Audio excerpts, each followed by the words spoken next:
All right, so if you are here, it's because you want to know how to go from exhausted to extraordinary, and I'm going to show you how to do exactly that in 90 days without having to quit your job, step back from your career, or take a sabbatical. How does that sound?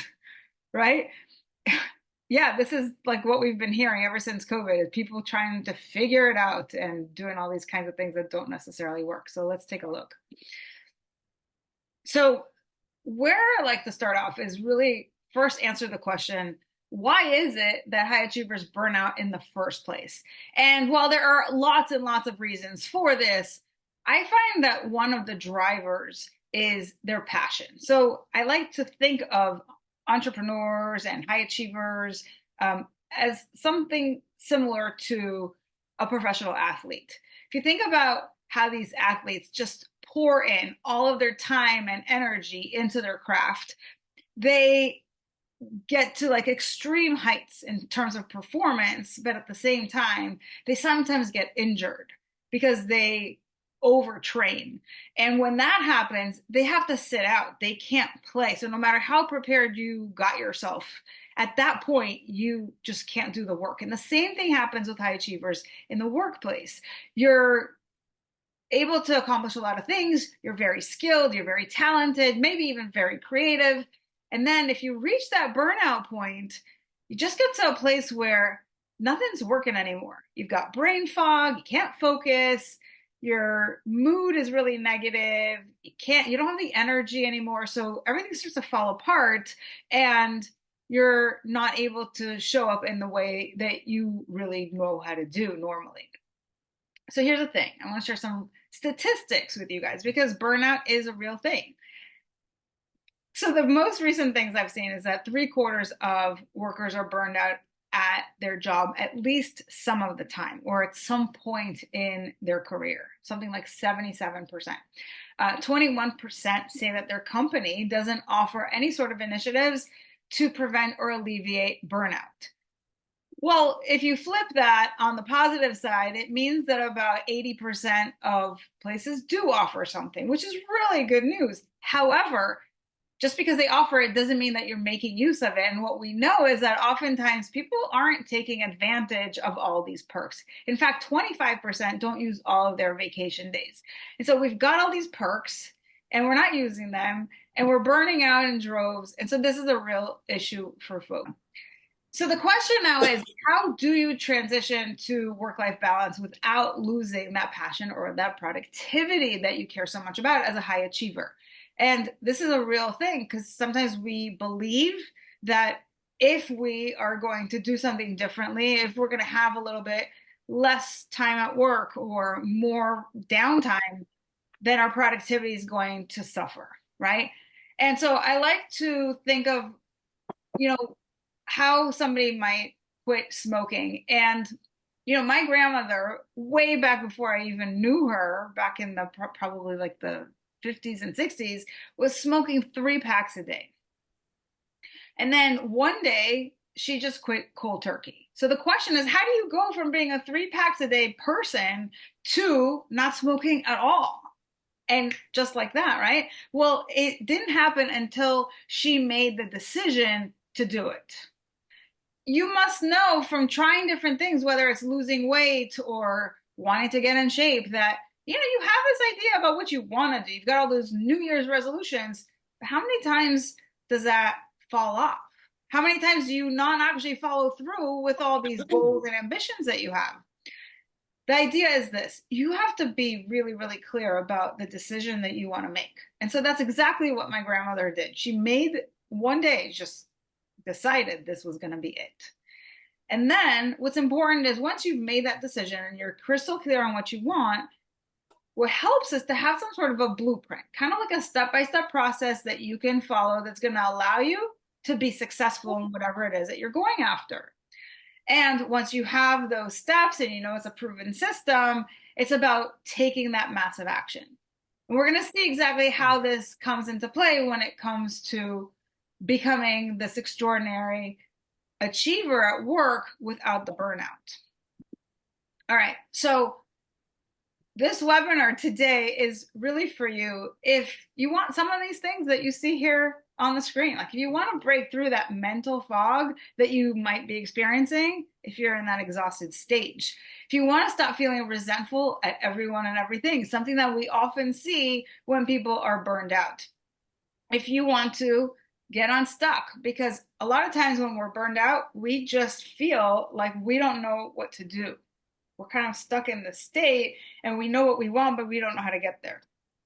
If you have a lot of fears, if you're kind of waking up in dread of going to work every single day and you just don't want to do that anymore, this is really going to be for you. This is also, as you know, about boosting your energy, helping you be more in control of your emotions, helping you feel more confident so that you can enjoy not just being at work, but also why we do all of this, right? Why are we working so hard? It's to enjoy your life, to enjoy that time with your family and your friends. So to get you started, I'm going to tell you a little bit about me for those of you who aren't familiar. And I'm going to ask just if you wouldn't mind to just mute yourself for the time being, and we'll have you unmute when it comes time for Q&A. All right, so real quick, I started out as a psychologist in 2003. So my background is quite different from what you would normally see in somebody who is teaching some of this stuff, right? I got my PhD from Fordham University in 2008. And then I started working as a therapist, specializing in individuals who were struggling primarily with things like depression, anxiety, trauma, and was trained in a number of evidence-based practices to help them. But then in 2018, I started to shift gears and I went from really focusing on the therapy side of things to doing more executive coaching and looking more specifically into burnout. I decided I was going to write a book, started doing some research on the subject. And then when people come in and start talking to me about why they were so stressed and overwhelmed and all these things, all these terms that they were using, I started to pick up on something that they weren't saying, and that is the burnout piece. So what I found was that a lot of times people were actually in the process of burning out without knowing it. And so they would talk about all these symptoms and all these experiences that they're having, but they wouldn't know that it was burnout territory. And why that's important is because if you don't know the quote unquote diagnosis for the problem, you're not seeking appropriate solutions, right? So we'll talk a little bit later on about what kinds of things people tend to do when they're stressed out, but this is a whole other ballgame. So I then made it my mission to start educating people on what burnout is so that you can look out for it. And when you have that terminology, you know that's what you're going after, then you can find the right solutions.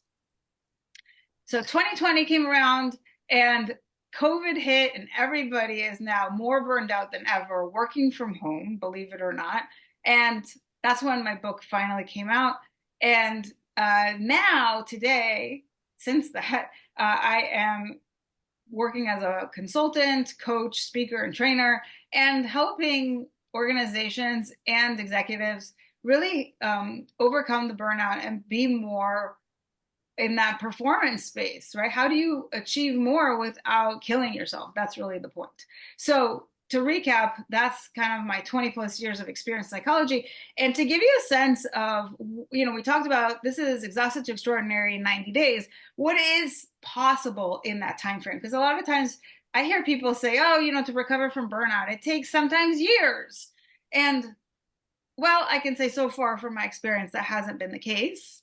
I don't know if that isn't necessarily the case for everybody, but this is some of the stuff that I've seen from working with my clients. So a lot of them experience a lot of negative self-talk. That is one of the contributors to their stress, which then ultimately over time burns them out. And sometimes they're just experiencing that not just now in their job, but like their whole life, right? And if you have that negative inner voice. And so they're noticing on average a 75% decrease in that negative self-talk in those 3 months. A lot of times people will be on that hamster wheel of I have to constantly do more and more, and we'll talk about that later, because they need to prove their self-worth. that actually goes down by about 70% on average in those 90 days. Their stress and overwhelm decrease quite a bit. They boost their energy. And ultimately, they find that inner peace. They have more balance in their life. And so, what this does is it helps them to create a more sustainable way of being at work. And that's what we're going for today. So, I've kind of boiled down everything that I teach into this 3-step formula that is easy for me to convey to you in a short amount of time like we have today. And so the first step is to just get in control of your mind. And we're going to go more deeply into each of those steps. Step 2 is to optimize your approach to work. And step 3 is to change your relationship to yourself. And I know that a lot of times people don't even think about that as something that would be important in this work. But as you'll find out, it actually really is. So let's dive in. Step 1, get in control of your mind. Now, most people think that they're stressed out because of their job, their boss, their industry. And they think that the only options for them to feel better is to, as we said, to take a step back, to change their job, to switch their career. But the reality is that you have a lot more control over how you feel than you realize. And the reason that you are feeling so exhausted, overwhelmed, and resentful is because you think negative thoughts. When you have those negative thoughts, this is exactly what happens. You start to create negative emotions. There is a link between our thinking and our feeling. And you're more likely then, as a result of those negative emotions, to use some maladaptive coping strategies to help you feel better. But that doesn't actually solve anything. And so the stress actually accumulates. And when stress accumulates, it becomes chronic. And chronic stress leads to burnout. So when you're burned out, now what happens is your performance and your confidence go down because you're not able to accomplish the same stuff that you used to be able to accomplish. And you think to yourself, there's something wrong with me. And because you don't recognize that it's your thinking that created those problems, you stay stuck in a loop and it becomes a self-fulfilling prophecy. So if that resonates with you guys, put a yes in the chat. Really, really interested to see which of these 3 steps are the most salient for this group. And so what you need to do in this case is you have to really differentiate between what is a fact, essentially those circumstances, those things that are outside of your control, and what I call fiction, or your thoughts, your perceptions, the stories that your mind makes up. And the best way to do that is to manage your mind. Why? Because when you do that, you can experience joy no matter what your circumstances or your challenges are. And as a result of managing your mind, you can then stop ruminating on the past, things that have already happened, or fearing the worst case scenario of things that are in the future, things that haven't happened yet.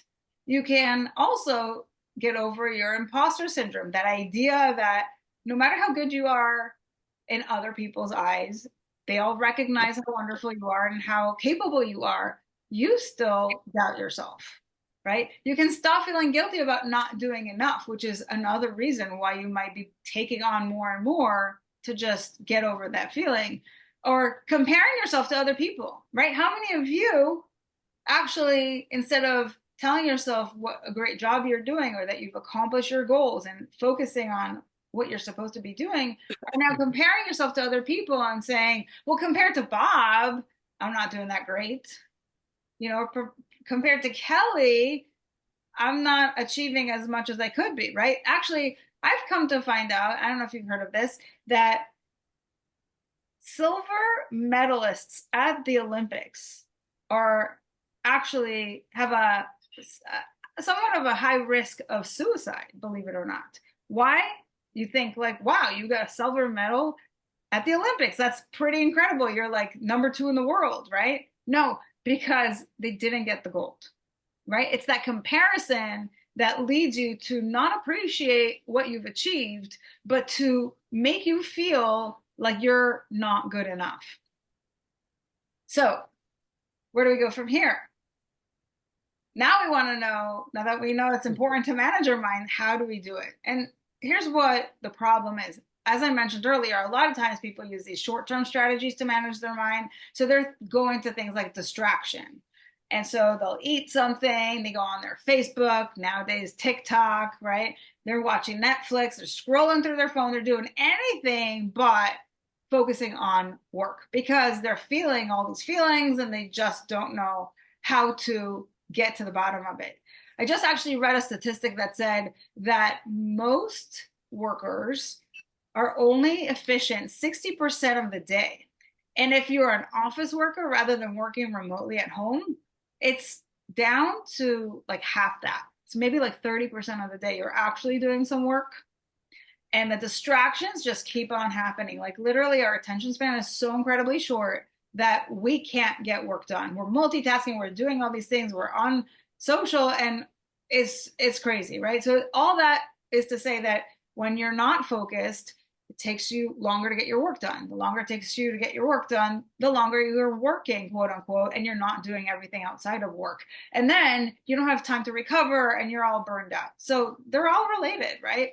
And so focusing on these short-term solutions actually doesn't solve anything. It can actually lead to additional problems, which means that now you maybe become dependent on dopamine hits from things like sugar, alcohol, nicotine, video games, social media. And the stress doesn't really go away. You become more anxious about feeling negative because you don't have a good way to deal with it. And then, as we said, the stress accumulates and that leads to burnout.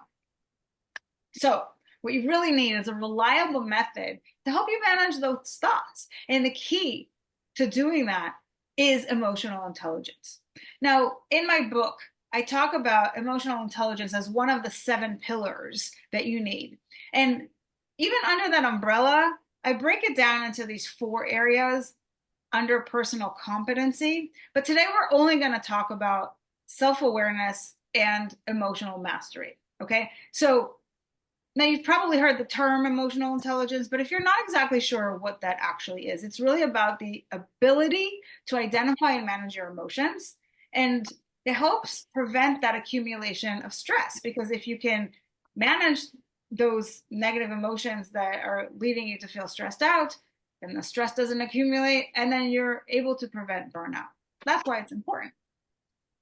Now, when you use emotional intelligence to manage your mind, you start to realize how much control you actually have over how you feel.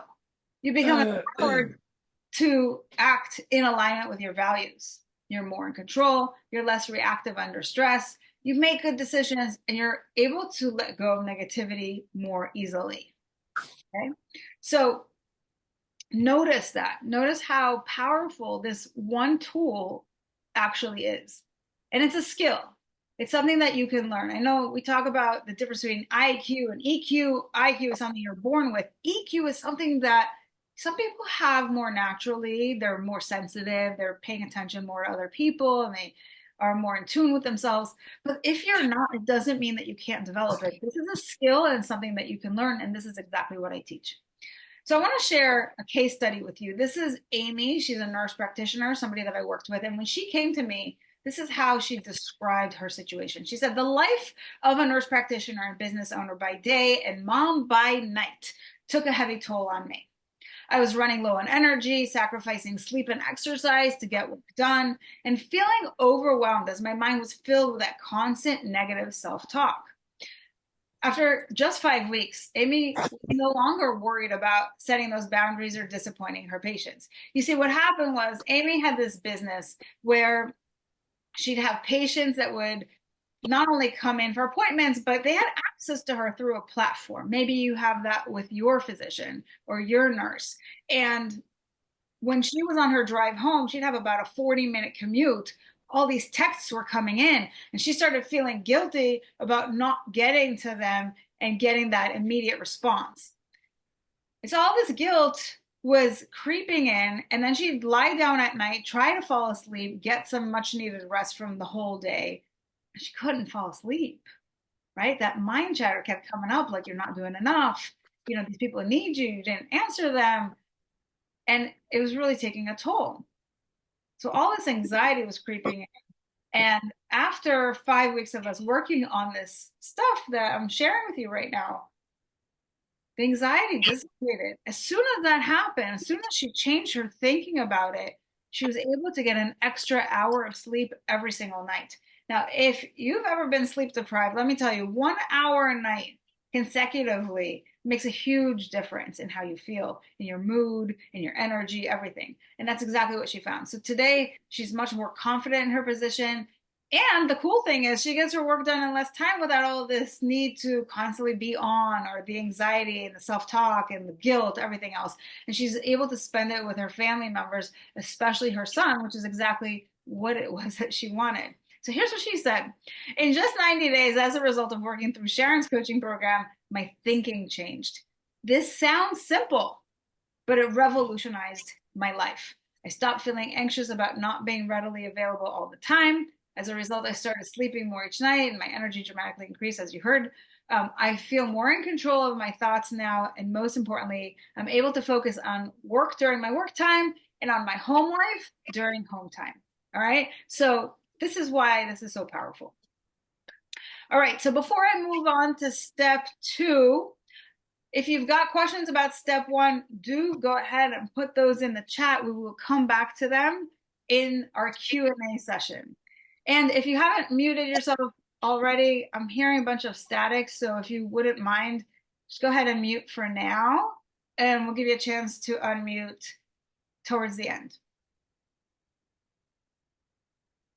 Thank you so much. All right. Well, if you're ready, we're going to go on to step 2, which is optimize the way that you work. And what this boils down to is focusing on 3 things: your mind, your time, and your efforts. Why? Why is this important? Because when you optimize the way that you work, you can get work done in less time. You can exert less energy. You accomplish your goals faster. The work that you do is more pleasant and meaningful, which, by the way, allows you to be more engaged in that work, right? Engagement is really, really important. And you get your nights and weekends back. So cool stuff, right? Now, here's the thing. Most people think that they're not accomplishing their work in the time that they have because there's just too much on their plate. And they think the solution is to work harder and longer. But the reality is that you can get more done in less time than you ever imagined possible. Now, here's the real deal. If you are working more than 55 hours a week, here's what you need to know. Working this much compared to 35 to 40 hours a week actually kills, according to Forbes, 745,000 people every single year. You are at 35% higher risk of stroke and 17% higher risk for dying from heart disease. So this is really affecting people's health. If you're working too much, it's too much, right? It's too much on your body, it's too much on your brain, and it's not good for you. And not only that, it's also not good for your work because your productivity actually falls after those 50 hours. So, all right, if you need to work a little bit more than 40 hours, basically what this says in terms of the data is don't work more than 50 because then you're just sitting there and you're being unproductive. And as I already said before, you're probably only productive about 30 to 60% of the time anyway. So the key isn't to working longer hours, but to being more productive in the time that you have. So if you're going to work 35 to 40 hours, how can you get more done in that time? That's the key, right? Without killing yourself. So the 3 things you need to optimize are your mind, your time, and your efforts. Here's a case study. So I got the chance to work with Sally, who was a veterinarian. She came to me because she was really feeling burned out. And we talked about resentment earlier. She was feeling really resentful.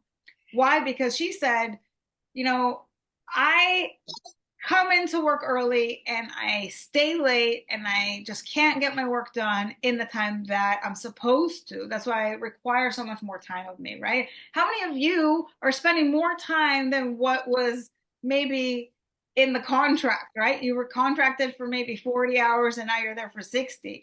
So that's what Sally's deal was. She was just finding it impossible.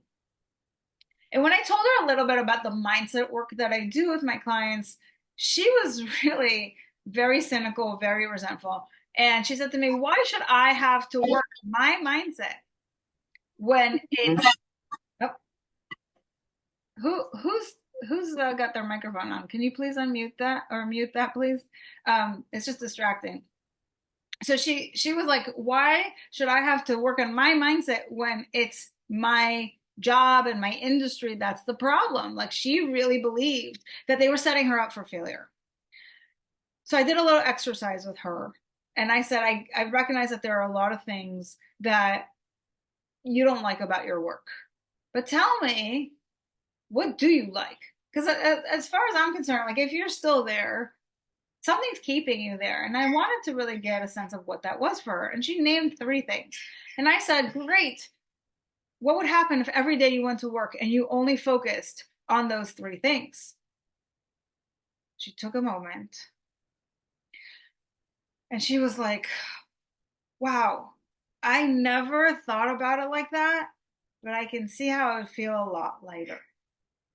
So, turns out your mind actually does make a difference, right? Well, but that was just the beginning.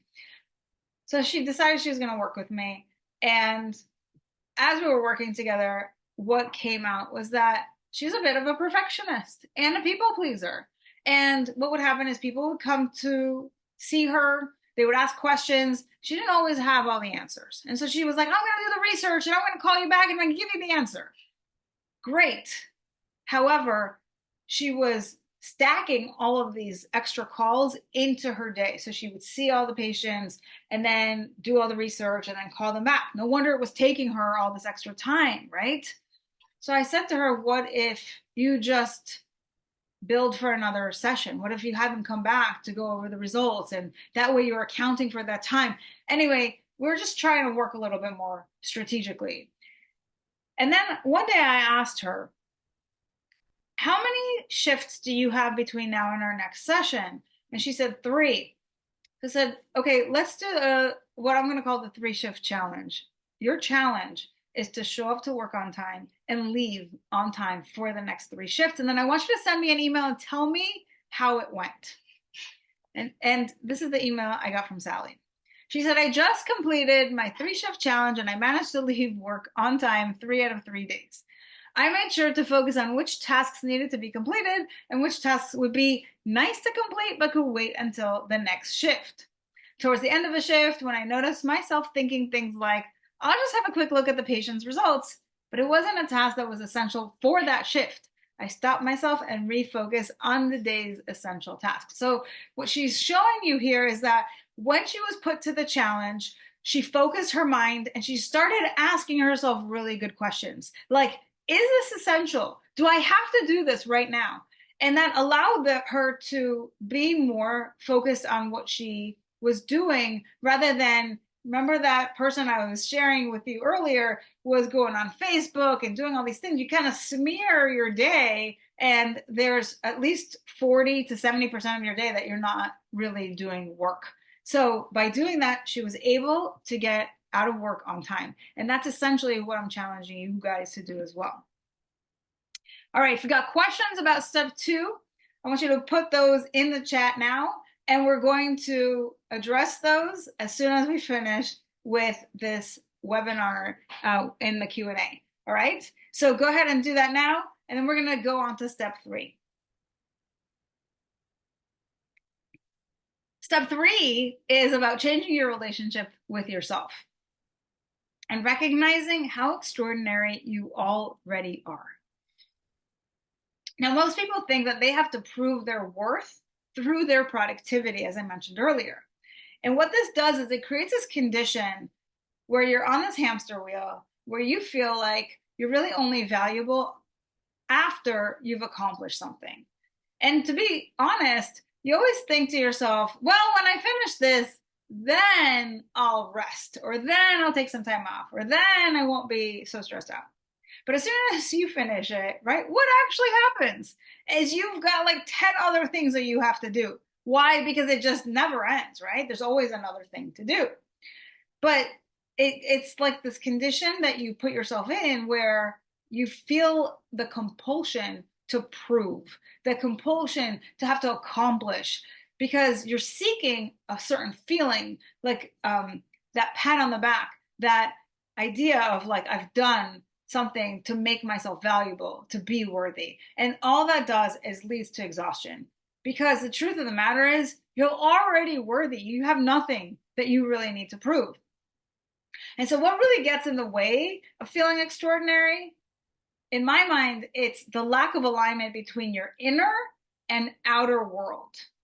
And so, what we need to focus on here are three things: your values, your beliefs, and your mindset. So, let's look at that. How you break out of this self-fulfilling prophecy is you upgrade your identity. Let me show you what I mean by that. When you upgrade your identity, your work starts to have more purpose. You start to feel good about yourself without having to do more and prove anything. And you're able to then relax and enjoy yourself, which is kind of the point, right? Now, here's a side by side. When you have your whole identity wrapped up around your work and you have that compulsion to prove, that's what I call the old way, right? That's where you're getting frustrated from work. You're sabotaging because you've got all these negative self-beliefs, you've got fears, you've got all these emotional triggers. So emotions are all over the place. Your mindset is fixed, which means that you're afraid of taking risks, that when you make mistakes, you're really hard on yourself, that you don't really believe that you can grow and improve. You're beating yourself up, right? It's really negative. And you can see why this is so exhausting. But when you go into this new sphere where you're aligning your identity with this new way of thinking, this is what I see, right? Your frustration doesn't necessarily go away. Like, it's a human emotion. It's something that we all experience, but it's what you make of it that makes a big difference. You start to see that frustration actually is about having some sort of unmet need. And then you look for ways to meet it. That is the point of your emotions, is they're sending you a signal about something that you need to pay attention to. You start to get out of your own way, right? There's no more of that self-sabotage. You're recognizing what it is that you need to do, and you do it, right? You go into this growth mindset where you believe that you can learn from your mistakes, that they're there to teach you something, that everything is about stretching you and challenging you and helping you grow and be better, be just more educated. Isn't that the point of life, right? And you start to have more compassion for yourself, even when you make those mistakes, even when you fail. This is a huge difference. I hope you guys see that. And so here's a case study just to share. I worked with this woman. Her name is Jordan, and she worked in sales. And we had this conversation, I believe it was on a Monday. No, let me think about this. No, we talked on a Thursday. I'll tell you why this is important. So we were talking on a Thursday, and she says to me, if I close this deal, I'm going to be so happy. And I said, well, when was the last time you closed the deal? And she said, just this Monday. Great. And when you closed that deal, how did you feel? And she said, I was happy. Like, that's wonderful. How long did that last? How long did you feel happy for? And she said, for an hour. Okay. And then what happened? Well, then I started worrying about the next deal. So what I recognize is that Jordan was confusing two things. She was confusing happiness with sales. Now, sure, are you happy when you make a sale? Are you feeling accomplished? Yes. But happiness is an emotion. It's something that you can feel right now, whether you make a sale or not. It is what you think in your mind, right? It is about just appreciating what you already have. And so I don't know if this is something that you guys fall into, this trap of focusing on one thing instead of what you really want, which in most people's cases is happiness. All right. So then the question is, what's the number one skill that you need in order to feel really extraordinary? And that is mindfulness. Okay. Mindfulness is something that allows you to be in the here and now. It allows you to be more alert and engaged rather than ruminate on the past, or be anxious about the future. It helps you to discern what your stuck points are and to have more control over your mind and your body. And you know how sometimes when you get really stressed out, you tend to maybe say or do things that you later regret? Well, when you're mindful, you can be more thoughtful about how you respond to those situations rather than be reactive. And so this is really how you design your life on purpose. It's upgrading your identity. It's focusing on things like your values, your beliefs, your mindset, and having self-compassion. Because this is what I find is missing for so many people. When they're beating themselves up, when they're working themselves to the bone, they're not really tuning in to what they need on the inside. They're focusing externally all the time on accomplishment, on other people's ideas of them. It's time to slow everything down and turn inwards. So Corinne is another veterinarian that I worked with, and she said that, she was really trying to be indispensable at work. But no matter how much she accomplished, she was always still hard on herself. And that compulsion to prove her worth was exhausting. And it actually led her to feeling depressed. So she'd wake up in the morning and she's feeling optimistic and motivated, like, I've got this whole day, I'm going to get a bunch of stuff accomplished. And then by the afternoon, she'd always feel like she didn't do enough. And she was always then disappointed in herself. And this was a vicious cycle. But today, Corinne is more emotionally stable, calm, peaceful, energetic. And instead of looking for all the ways that she's inadequate, she looks for evidence that she's enough. So notice the word evidence. Our brain is always looking for evidence to prove ourselves right. Whatever you believe, you're going to look for evidence to confirm your bias. And so when she started to shift her belief to really this idea that she is enough, then she didn't have to prove anything. She just had to look for the evidence that that was true. And then she says, it's been life altering to realize and make peace with this idea of I am enough. All right. So to recap, we talked about these 3 steps, and each one is associated with a skill. So just to recap, we've got step 1, where you have to get in control of your mind, and the skill there is emotional intelligence. You want to optimize your work, and the skill there is time management. And thirdly, it's about changing that relationship to yourself. And the skill that you need is mindfulness. And so now you've got that step-by-step system to help you manage challenging circumstances, to get your work done faster, and to really feel amazing. And the best thing about this approach is that you're learning life skills that really help you stay calm and in control in any situation, whether it's personal or professional life, right? When you have skills like emotional intelligence, you're learning how to manage your emotions no matter where the stress is coming from. And so to recap, these are the 3 steps. And when you learn how to do these things and you're harnessing these skills that are associated, then you see extraordinary results. And it only takes about 90 days. Okay? So now, if you've heard all this and you've made the choice to create more work-life balance and live that extraordinary life, but you're struggling to create a blueprint, then I'm going to offer you an opportunity to have a dial back your stress breakthrough session with me. There's no cost to this. It's complimentary, and it's an opportunity for you, if you're considering maybe taking this and working with this further, to really be able to look at what your situation is and how this can help you. All right. And this is what we do on the call. We really get to the root cause of what's burning you out. We're looking to identify what your goals are and what are the roadblocks that are getting in the way of helping you get to your goals. And then together we can create a roadmap to focus you on the most important steps and help you to recover from burnout and be successful moving forward. So it's essentially about creating that sustainable working model. So I'll share with you, with your permission, a few details about this program and how I work, and then we'll go from there into Q&A. So definitely stay tuned till the end.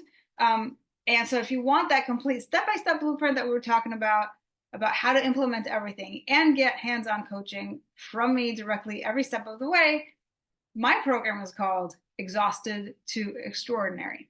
Right? So everything that we've talked about today is super important. And as I said, it's a 90-day done with you program. We do offer a do-it-yourself, for people who just want to take the online course and figure it out on their own. But what I find is that when people are burned out, they really need a little bit more hand-holding and having somebody to really coach them through it.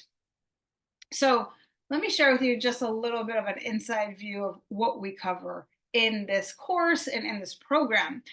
We start off by just getting to the bottom of why it is that you're exhausted in the first place. And we're then going into the different skills that we mentioned today, like emotional intelligence, which allows you to turn all of that negativity around, whether you're anxious or you've got any sort of negative self-talk. We focus on eliminating energy drains and doing all kinds of things that really put you back in power, right? Helping you make better decisions, focus on the things that you have more control over, developing your resilience, because that's so crucial when we're dealing with stress in the workplace, right? It's about bouncing back quickly, being able to adapt to those things, helping you feel more confident. A lot of times people come to me, they're burned out because they have imposter syndrome. If that's you, then this is something that is going to help you. It helps to maximize performance. We also look at your energy, right? So much of burnout is about being exhausted, and we want to get to a point where you are recovering from your energy, you're managing it well, and you're protecting it. So all three things. We want to look at motivation. What are the things that are motivating you? Sometimes, especially if you're procrastinating, could be like there's something getting in the way there. We want to really uncover what that is and help you get to the other side of that. And as I mentioned, values are important. We want to look at that, make sure that your work is aligned with your values, because sometimes, we get into our work for the wrong reasons. Okay, so we want to make sure that that is aligned. And then, as I mentioned in that third step, it's about that relationship with yourself. So making sure you separate your self-worth from productivity, you start to have more compassion for yourself and cultivate some gratitude. And this is where we incorporate things like mindfulness, okay? So as I mentioned, these are the same concepts that I went over with you today, a little bit more in depth, obviously, because we work on it for 12 weeks. But this is what we do group coaching and one-on-one. Okay, here's how it works, just so you have an image of this. So there's 12 modules. Every week you get one video to watch. It teaches you everything you need to know about those concepts, about the skills, about the mindsets.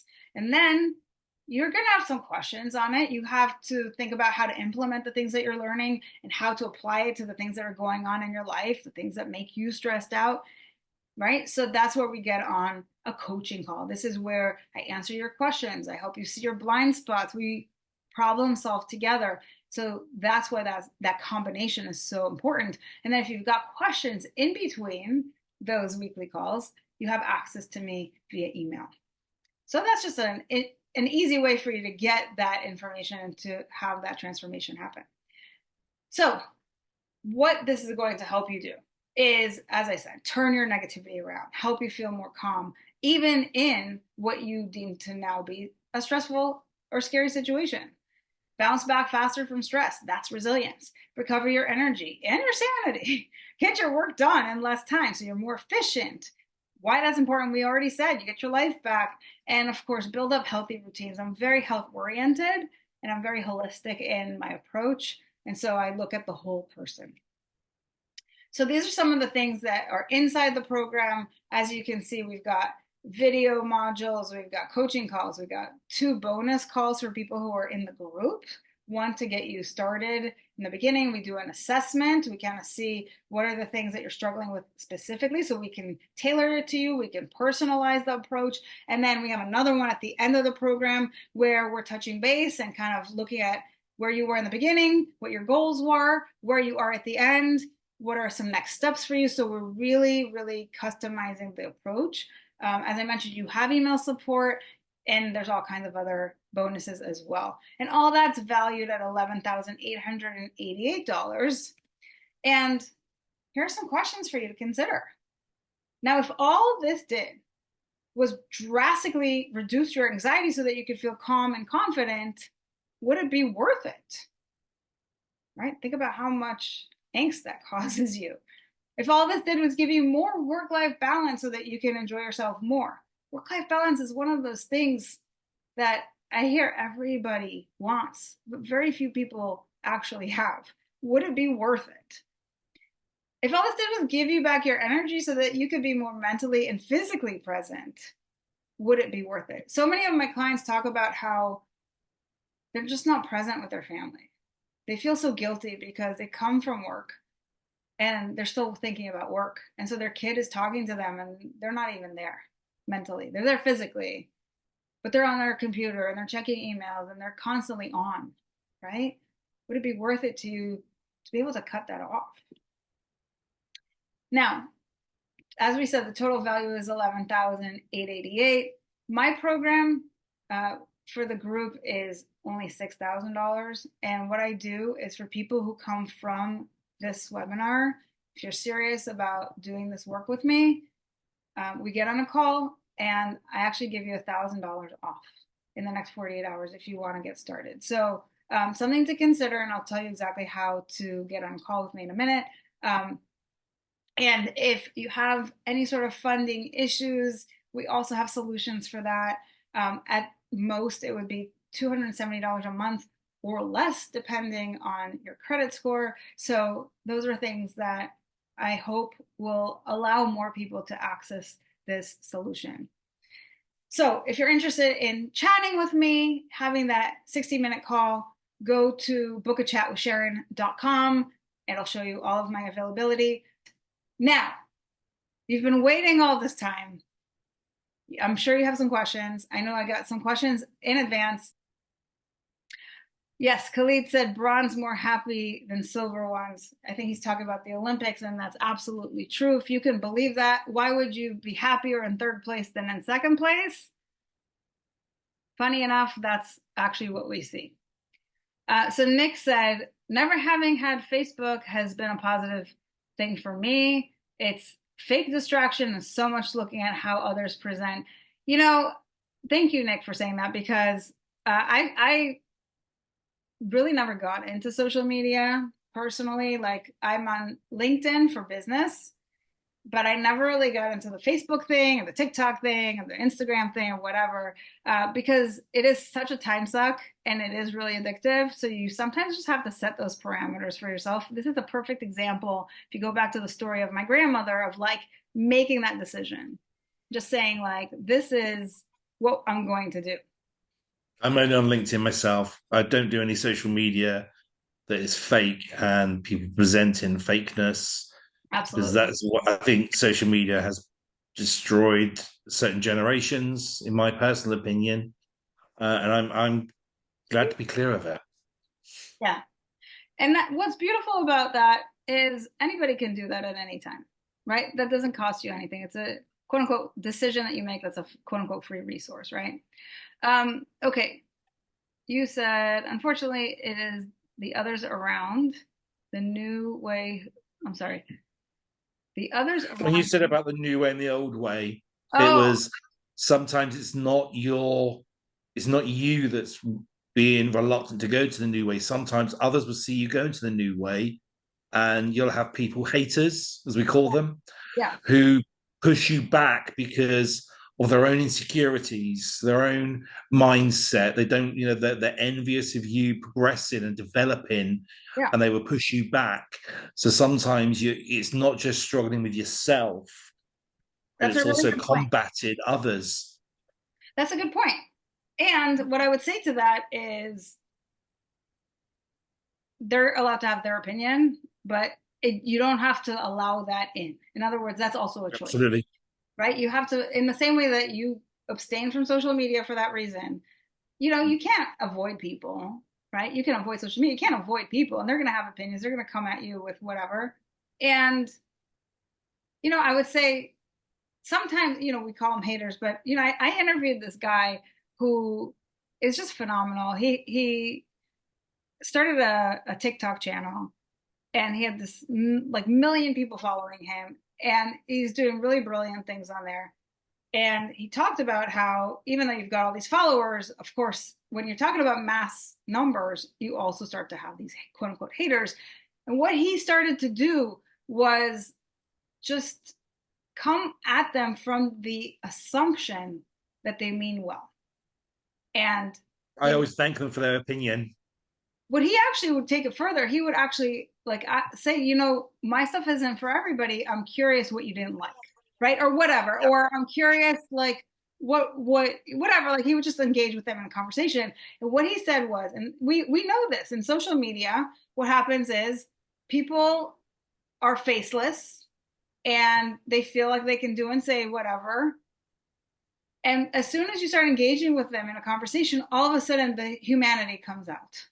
And a lot of times what would happen is they said, "Oh, I'm sorry, I was just having a bad day," or whatever, I was just stressed out, or, so all of a sudden they would apologize for the behavior without him even condemning it. So I thought that was kind of cool, right? It's just changing your assumption about the people who aren't getting your new approach, right? Yeah. Um, he said sometimes looking for evidence is also evidence of why we're not enough. So it comes back to mindset. Um, Everything comes back to mindset. Yeah. Everything. This is what I teach, right? And yeah, you saw this presentation. We talked about mindset and we talked about time management and we talk about mindfulness, but everything comes back to your mind because how you manage your time is about decisions that you have to make, and it's about focus, which comes back to your mind, right? And that relationship with yourself has to do with the beliefs that you hold, which again comes back to your thinking, right? So it all revolves around the same thing. So you asked, how do you get others on board who see EQ as a fluffy, unnecessary filler to tick boxes? It's actually funny because those are probably the people that need it the most. Yeah, I'm on here because at L&D, I'm also training this sort of material out in my role. If this was around 15 years ago, I'd be all over it like the plague because I went through everything you spoke about. I was at the lowest of the lows. But Mm, when you talk to leaders, you talk to other people in business, you say how important emotional intelligence is, the understanding and how to promote it and how to, work with others. They just sit there and go, oh, it's just one of those new fad things. And we've just got ourselves investors in people, which is the UK standard over here.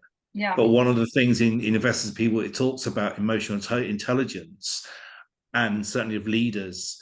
And the one thing I'm struggling with is getting the guys and girls on board to recognize its importance Yeah. without it being tagged the new fluffy unnecessity in the corporate world. So the thing I would say to that is probably the people that you're talking about or you're talking to don't even know what emotional intelligence is. They just have heard of the term. So I would ask them a question like, do you think it's important for you to be in control of your emotions? Do you think it's important for you to manage your stress? Do you think it's important for you when you're spinning out to be Mm. able to, and then no one's going to say no to that. Well, guess what? Yeah, You know what it takes to be able to do that? Emotional intelligence. yeah.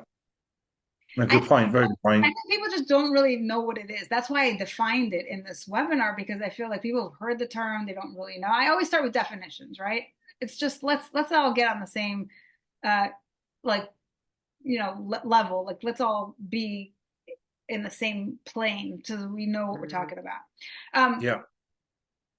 I do before we end, somebody did send me some questions in advance. I want to address those.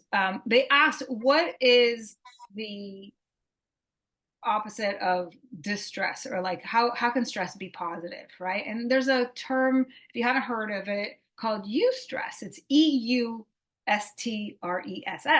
Eustress is something that motivates, it energizes, and it actually enhances performance. So what I like to say is stress isn't always the enemy, but the difference between, we talk about the stress that leads to burnout and this eustress business is that one is really short term and one is chronic. So we're never saying, when I say stress isn't the enemy, I'm not talking about chronic stress. We're talking about this short term stress that gets you up in the morning out of bed. That's the reason why you go to work when you really don't have to. You can choose otherwise. But what gets you to be responsible and motivated and excited?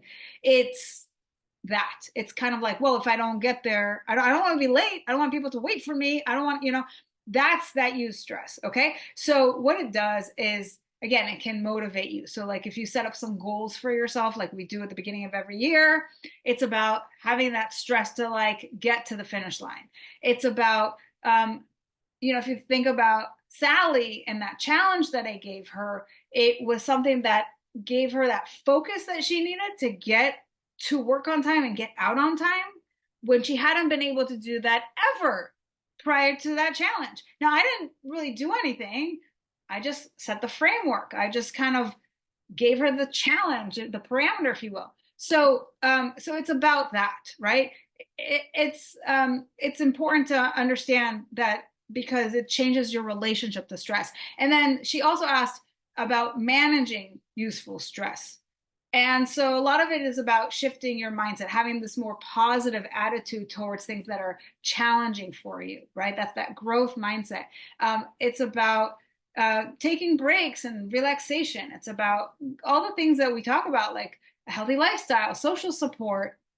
Those are all things that help you manage it. And that's important because it's very different from distress or excessive chronic stress, which has a really detrimental effect on your productivity, your overall well-being, and it leads to less, like a lower performance. So we want to be able to distinguish between those two because when you are in that distress or chronic stress mode, this is what happens: is you're more likely to get to absenteeism, where you feel like you need time off to cope or recover from your stress related issues. You have less motivation. Maybe you got that brain fog that comes with burnout. It's getting in the way of concentration and decision making and being efficient in your tasks, and overall reduces job satisfaction. So I hope that answered your question, whoever asked it. And just to finish off, because I know that we have just a minute before we round the hour, for those of you who are interested in signing up for a chat with me, it's book a chat with Sharon.com, and I put the link in the chat. I want to thank you for being here, for sharing in the chat, especially you, Nick. Thank you so much for being here, and for turning your camera on. I love the engagement, and would love to hear from you guys. And if you want to just send me a little email, let me know how you found this. That would be great. You can also find me on LinkedIn. I'm at Sharon Grossman. And you can email me at info@coachingbysharon.com. Wishing you all the best. Happy holidays. Happy New Year. And see you again soon, I hope. Bye for now.